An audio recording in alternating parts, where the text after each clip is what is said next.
Meet Wajiha, যার কাজ হচ্ছে কিছু না কিছু ভাঙচুর করা। মাঝে মাঝে মনে হয় নিউটনের মহাকর্ষ সূত্র সেই আবিষ্কার করেছে। প্রতিদিন তার মাথায় আসে ভাঙচুরের সব ক্রিয়েটিভ আইডিয়া।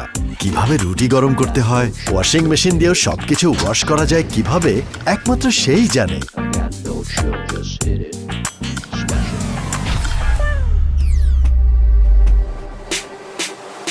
কিন্তু এইবার সে এক্সপেরিমেন্ট করতে গিয়ে হতাশ, কারণ সবকিছু ভাঙলেও ভাঙবে না আমাদের ফোন।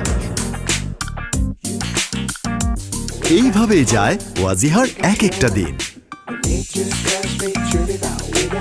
অনার ইজ অন, ভাঙার টেনশন গন।